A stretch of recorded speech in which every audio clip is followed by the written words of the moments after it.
I was standing in the grocery store parking lot, loading bags into the trunk of my old beige sedan, when I heard the unmistakable growl of a brand new engine. It was throaty, self-satisfied, the kind of sound designed to make everyone turn. And of course, everyone did, including me. The car swung into the adjacent space with a dramatic flourish of tires. A midnight blue sports coupe, polished so sharply the clouds reflected off its hood like a movie screen. The driver's door opened with a soft hydraulic whisper. And out stepped my nephew, Evan, grinning like he'd just conquered Rome. He gave the keys a flashy twirl. "Aunt Lydia, what do you think? Isn't she gorgeous?" Gorgeous wasn't the first word that came to mind. Obscene was closer. Because I knew, without even needing to ask, that this car cost at least $40,000, and Evan had no such money. Not legally, anyway. He strutted around the car for his audience, me, and the two strangers unloading a stroller nearby. "This baby," he announced, tapping the roof like a game show host, "is freedom on wheels." I almost laughed. Freedom was not what he bought that day. Not with the $28,000 he still owed me, and had conveniently forgotten for 8 years. Money I lent him when he begged for help after losing his job, crying on my couch, saying he'd rather die than disappoint the family. I'd held him, reassured him, told him he had time to pay me back. But according to the shiny new car now idling beside me, Evan had chosen to invest in horsepower, not integrity. "Aunt Lydia," he said, leaning in confidentially, "you wouldn't believe the deal I got. 0 down. 0 worries. 0 morals," I thought. He didn't ask how I was doing. He didn't ask whether my niece's surgery recovery was going well. He didn't ask if I ever replaced the washing machine that broke last month. No, he just kept talking about torque and trim packages, and how this car finally proved he was moving up in the world.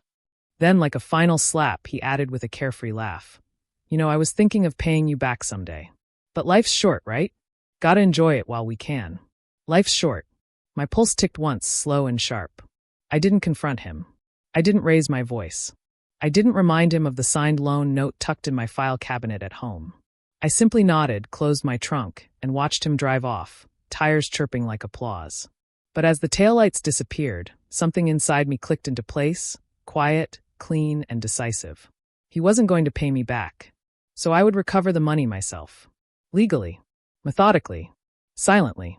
By the time Evan finished paying off that flashy new car, he'd already be making payments to me.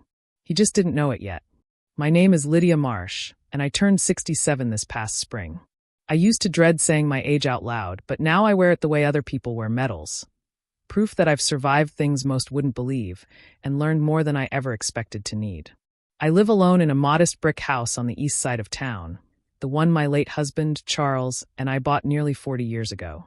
It's quiet, shaded by a towering oak that has seen more family gatherings, arguments, apologies, and holidays than I can count. These days, the house holds mostly memories, some sweet, some aching, all mine to steward. I'm retired now, though retired always feels like a strange word. I spent 35 years as a school librarian, and the mindset never left me.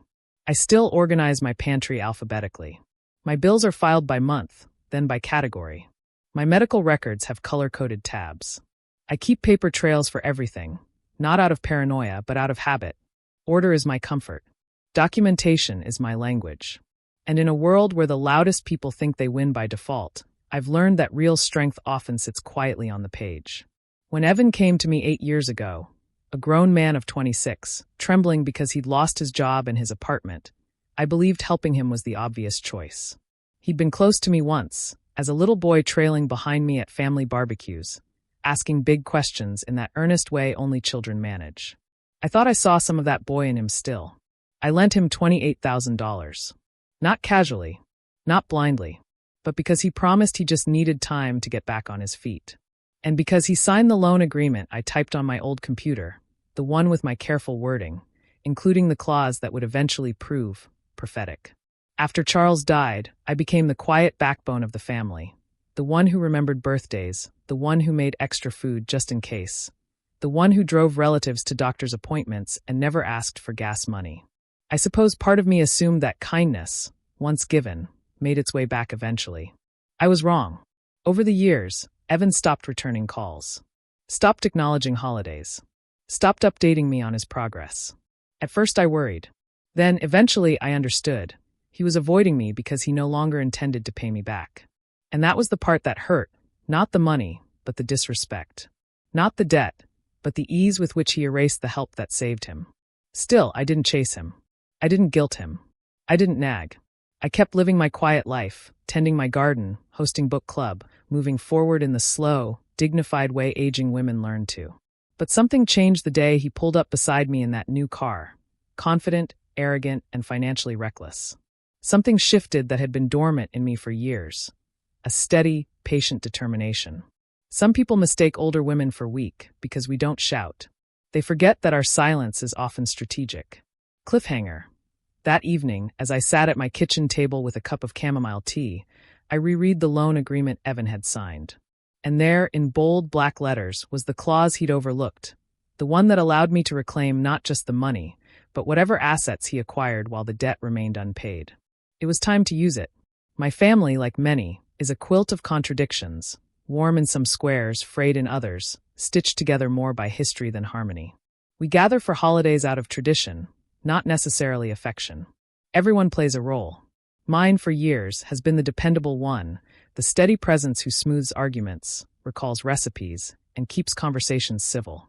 I never asked for that role, but life assigns certain duties to the quiet ones. Evan's mother, my younger sister Marjorie, has always had a flair for dramatics. Even as children, she cried louder, laughed bigger, and demanded more attention.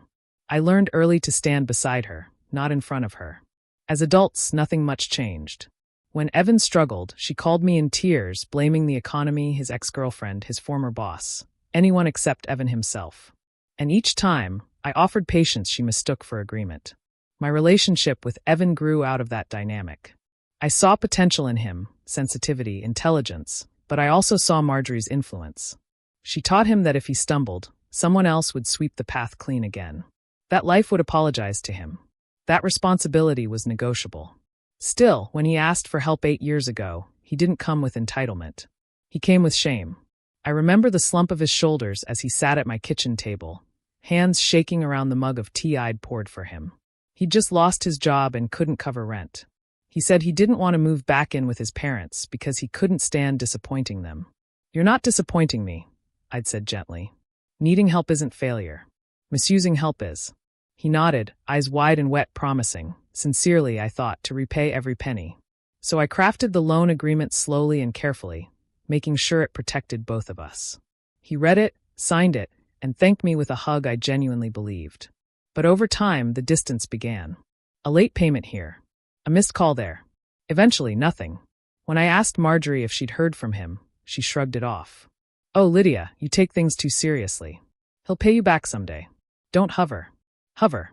The word stung more than it should have. I hadn't hovered.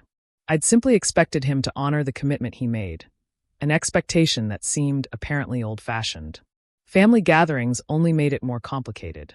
When Evan did appear, usually for Christmas, he acted as though the debt were an abstract idea, a gentle cloud floating somewhere above us, not a responsibility anchored in paper and ink.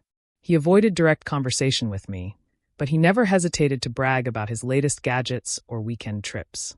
I watched quietly and waited, because I know something about people. Character isn't revealed in dramatic moments. It's revealed in small decisions, repeated over time. By the year before the car incident, I had accepted the truth. Evan didn't feel he owed me anything anymore. He had rewritten the story in his head. My money had become his lifeline, and lifelines, in his view, were gifts. But I hadn't rewritten anything. The agreement stood exactly as written.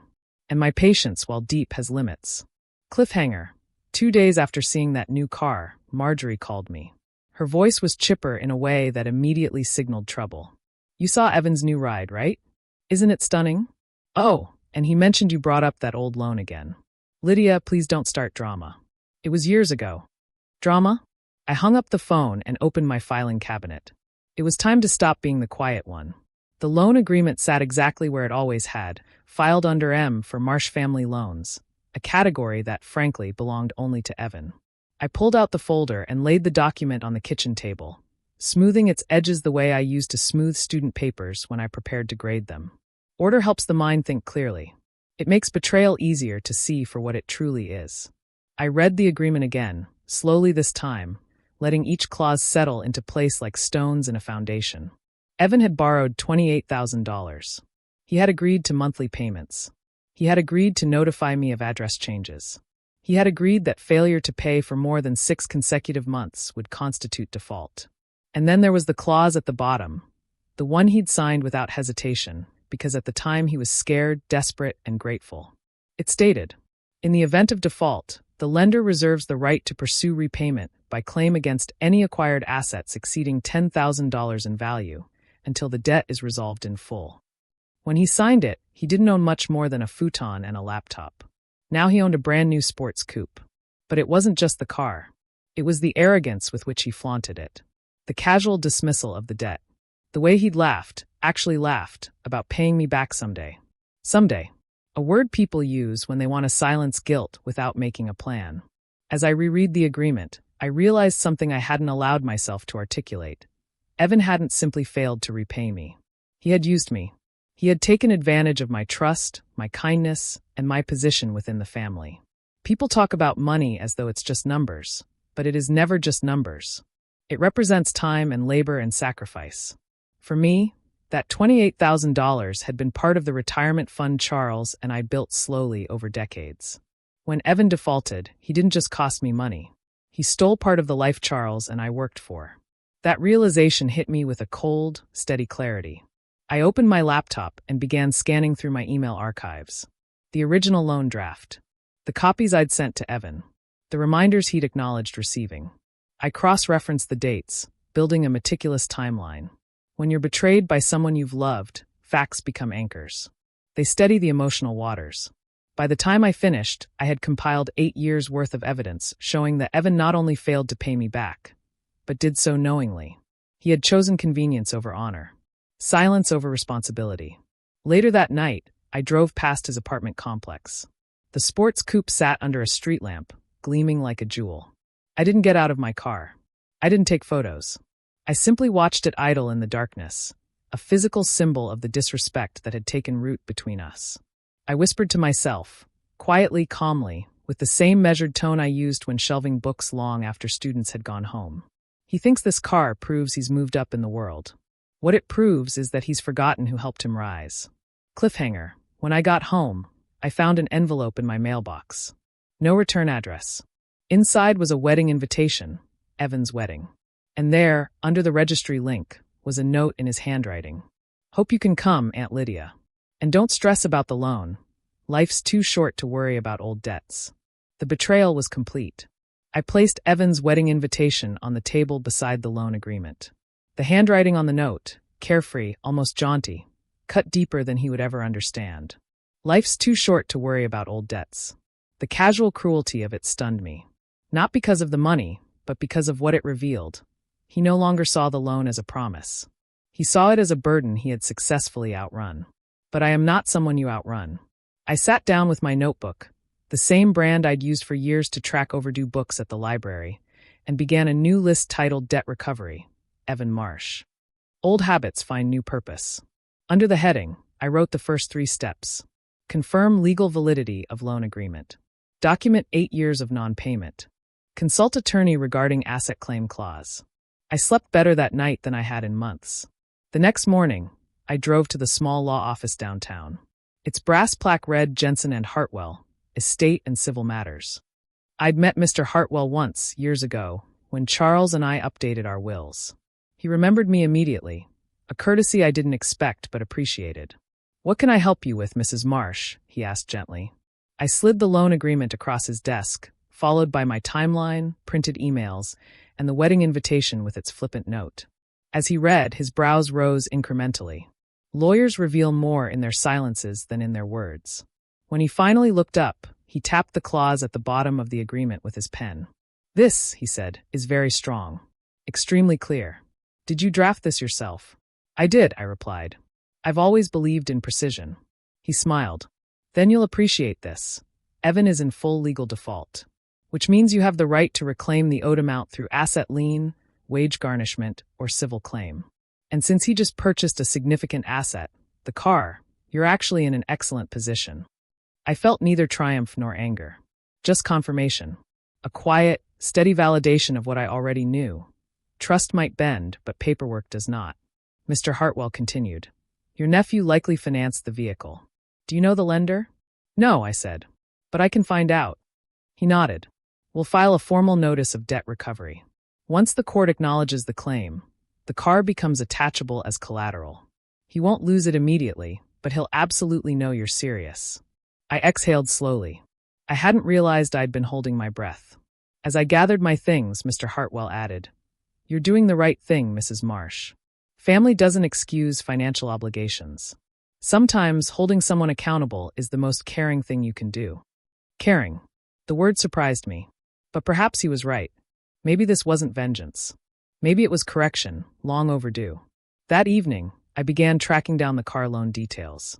A few well-placed phone calls, a polite inquiry to the dealership, and careful reading of public vehicle registration records revealed what I suspected. The car was financed through a major lender, one that responded swiftly to legal claims. I printed everything, hole-punched it, and placed it neatly in a binder labeled Marsh versus Marsh. There is a peculiar kind of power in organization, especially when dealing with someone who lives chaotically. Evan might have passion and impulsiveness, but I had something stronger, records. Cliffhanger. 3 days later, just as I finished preparing the final packet for Mr. Hartwell, my phone buzzed. It was a text from an unknown number. Aunt Lydia, did you really contact a lawyer? We need to talk. Now. He had found out. The text message glared up from my phone screen, all capital letters, all urgency. An urgency Evan hadn't shown me in nearly a decade. We need to talk. Now. For a moment, I simply stood there in my kitchen, the binder open in front of me, the afternoon light slanting across its pages. 8 years of silence, neglect, and avoidance, interrupted only when Evan felt threatened. Not remorseful. Not accountable. Threatened. I set the phone down without responding. Within minutes, it vibrated again. Mom said you're making a huge deal out of nothing. Why would you drag a lawyer into this? Nothing. The debt. The promise. The signed contract. My retirement money. The trust I'd extended. The years I'd waited. To him, all of that amounted to nothing. I finally typed a single sentence. We will speak tomorrow at 10 a.m. at my house. Then I turned off my phone. I knew what I was inviting. Not a conversation, an emotional storm, excuses, guilt-tripping, perhaps tears. Evan had always been good at performing accountability without actually practicing it. But I was no longer the same quiet aunt he once manipulated. The next morning, right at 10, Evan's sports coupe pulled up to the curb in a surge of engine noise. He stepped out wearing a jacket that probably cost half a month's rent, sunglasses pushed up into his hair, his expression already defensive. Aunt Lydia, he said as he walked up the driveway, what is going on? Why would you do this to me before my wedding? You're humiliating me. Interesting, I thought. Not I understand why you're upset. Not I'm sorry I didn't repay you. Humiliation was his fear. Reputation was his currency. I gestured toward the patio table. Sit. He sat, but not comfortably. His knee bounced. His eyes darted to the binder I placed between us. Evan, I began, my voice steady, you owe me $28,000. You have been in default for nearly 8 years. I have documentation of every missed payment, every ignored message, every acknowledgement from you that the debt existed. He scoffed. Actually scoffed. Aunt Lydia, come on. That was forever ago. I thought you were helping me. I thought it was family. I did help you, I said quietly. And you agreed you would repay me. Helping does not erase responsibility. He shook his head, leaning back, crossing his arms. This is crazy. You seriously want me to pay you back right now? I'm planning a wedding. I have expenses. Life is just starting to come together. And mine, I replied, is not meant to fall apart so yours can flourish. His face flushed. So this is revenge? I looked him in the eyes. Aging gives you a certain kind of clarity, a way of seeing through people who think they're still opaque. No, Evan. This is accountability.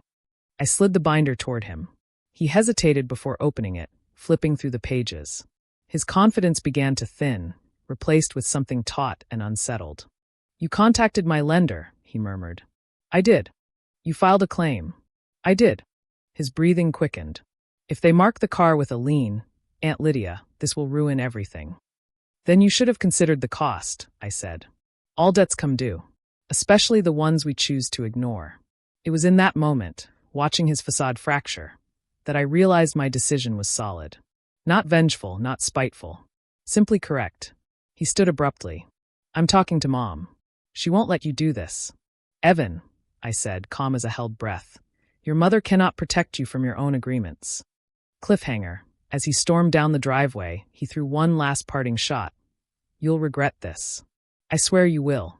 What he didn't know was that the legal wheels were already in motion and could no longer be stopped. The first ripple hit Evan 2 weeks later. I received an automated email confirming that the court had processed my debt recovery claim. A lien was officially placed on Evan's newly financed sports coupe. It was clinical, unemotional, and precise. Everything Evan was not. The silence that followed was profound. Not a call. Not a text. Not even a passive-aggressive message relayed through Marjorie. I suspected he was scrambling. 3 days after the lien was recorded, my phone finally rang. Marjorie's number. I let it go to voicemail. Her message began with exasperation and quickly escalated to accusation. Lydia, how could you do this? This is your nephew. He's getting married. You're ruining the happiest time of his life. He told me you blindsided him. You didn't even give him a chance to fix things. A chance? He'd had 8 years. Still, I listened until the end. People reveal more in their desperation than in their composure. And by the sound of her voice, the facade she'd maintained around her golden child was cracking. The following week, Evan's lender contacted me, notifying me that he had attempted to refinance the vehicle, an effort that was denied because of the lien. A second attempt to remove the lien, due to family dispute, was also denied. Paperwork, unlike people, does not capitulate to emotion. Meanwhile, wedding preparations were well underway. I know because small-town news travels faster than wind. The venue was booked. The photographer paid. Deposits placed. But suddenly, Evan faced a financial constraint he hadn't anticipated. A required payment toward the debt before the lender would even consider negotiating the lien. He could no longer pour money into appearances. He now had to pour money into accountability. Several relatives, unaware of the deeper story, began murmuring. Evan's car is in some kind of legal trouble. He seems stressed. Marjorie is beside herself. I stayed silent. Let the truth reveal itself through consequence, not commentary. The true shift came one afternoon when I exited the grocery store and saw Evan sitting in his idling car. No music playing, no boastful revving, no sunglasses masking his expression. Just him. Pale. Tired. Smaller somehow. I walked past him without acknowledging the car or the man inside it. But he called out softly, "Aunt Lydia, please." I stopped. He got out slowly, hands in his pockets, shoulders rounded in a way that reminded me of the younger Evan. The one who asked for help, not the one who mocked responsibility. "I can't get the lien removed," he said quietly. "The bank wants a large payment first. I don't have it. I thought I could handle things better than I have." It was the closest thing to humility he'd shown in years. "And the wedding?" I asked gently. He swallowed hard. "We had to postpone. Her parents are furious. Everything feels like it's falling apart. Consequences often arrive not as punishment, but as mirrors." "I'm not trying to destroy your life, Evan," I said. "I'm reclaiming what's owed. What you promised." He nodded, eyes dropping to the pavement. "I know. I didn't think you'd actually hold me to it." There it was. The truth. "I am holding you," I said softly. "Not to punish you. To steady you." He exhaled shakily. "What happens now?" Evan came to my house the next morning, not in the sleek sports coupe, but in a modest sedan he'd borrowed from a coworker. The absence of his prized possession made something in the air feel quieter, softer, less performative. He walked up the driveway with a steadiness I hadn't seen in him since his 20s. I met him at the patio table again. No binder this time. Just 2 cups of tea. He sat slowly, his eyes tired but clearer. "I talked with the bank yesterday," he said. "They told me exactly how much I need to pay before they'll consider lifting the lien. It's a lot. I can't do it all at once." I nodded. "I'm not asking for everything at once, Evan. I'm asking for commitment. Structure. Payments you actually follow through on." He let out a breath that seemed to pull weight from his chest. "I know I messed up. I kept thinking I'd pay you back when things were easier. But then when they did get easier, I just didn't want to face how long I'd ignored it." Honesty. Uneven and hesitant, but real. "I wasn't trying to punish you with the lien," I said gently. "I was trying to remind you that adulthood isn't a performance. It's accountability. He rubbed his eyes with the heels of his hands. Mom thinks you did this to embarrass me. I allowed myself a small, wry breath. Your mother confuses consequences with cruelty. That's her burden, not mine. He looked down at the table. I think I was scared to admit how much I owed. Scared you'd think I was a failure. I never thought you were a failure, I said. Only that you were pretending not to owe what you owed. For the first time since the car incident, he met my gaze fully. There was no pride in it. No defensiveness. Just a young man, finally stripped of excuses, willing to see himself clearly. What do you want me to do? He asked. Start with a payment plan, I said. One you can realistically maintain. We'll document it together. And you will stick to it, every month, without excuse. He nodded slowly. I can do that. And the wedding? I asked. A shadow crossed his face. We postponed it.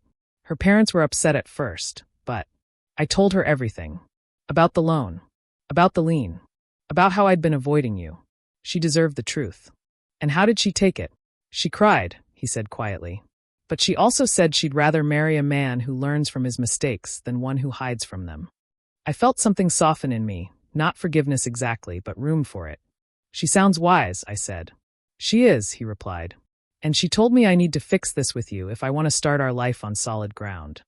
We sat for a moment in the morning stillness, drinking tea that had grown slightly too cool. I watched Evan breathe more easily with each passing minute, as though unburdening himself released air he hadn't drawn in years. I'm sorry, Aunt Lydia, he said finally. I'm really truly sorry. It wasn't dramatic.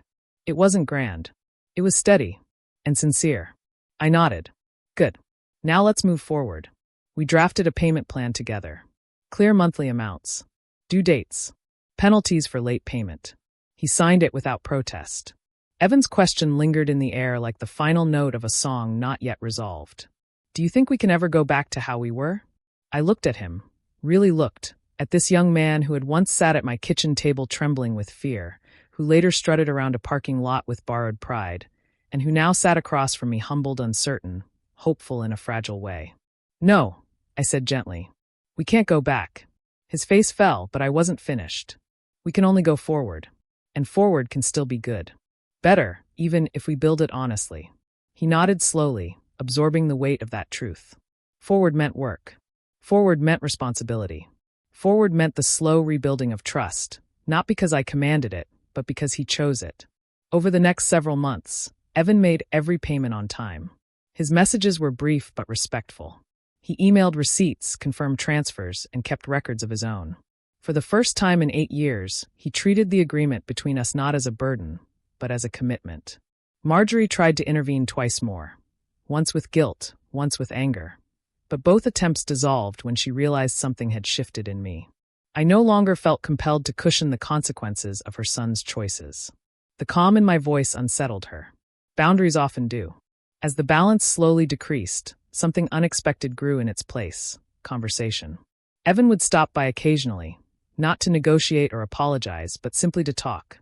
He told me about the new budgeting habits he'd adopted, the side work he'd picked up, the way postponing the wedding had forced him and his fiancée to communicate honestly for the first time. We're stronger now, he said one afternoon as we walked my garden path. It was humiliating at first. Everything falling apart like that. But looking back, I think it needed to. Humiliation, I had learned, is often the soil where humility grows. By the time his wedding day finally arrived, quiet, elegant, nothing extravagant, Evan had repaid a third of the debt. He asked if I would attend, and he meant it sincerely. I did go. Not because everything was healed, but because healing was underway. His fiancée hugged me warmly and whispered, "Thank you for holding him accountable. He's better because of it." Better. Not broken. Not bitter. Better. That evening, watching Evan dance with his new wife under soft lights, I realized something profound. Revenge had never been my goal. What I sought, and what I achieved, was restoration. Not of our relationship, necessarily, but of the balance he had disrupted. Of the dignity he had forgotten. Of the truth he had sidestepped. Ethical revenge, if such a phrase can exist, is simply justice delivered without malice. And justice, I've found, doesn't need to shout. It simply needs to stand its ground. Months later, when Evan made his final payment, still many installments away, but made faithfully nonetheless, He handed me the receipt with a quiet pride that needed no explanation. "I'm not done yet," he said, "but I'm getting there." "Yes," I told him.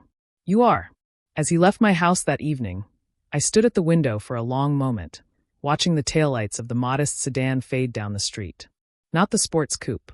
Not the symbol of his ego. Just a car that carried a young man learning, at last, to stand on the solid ground of his own integrity. Moral: life doesn't punish us for our mistakes. It teaches us through their consequences. And sometimes the most powerful form of revenge is simply requiring the truth to be honored. Quietly, patiently, and without apology. The debt may have been financial, but the lesson was human. And in the end, that was worth far more than $28,000.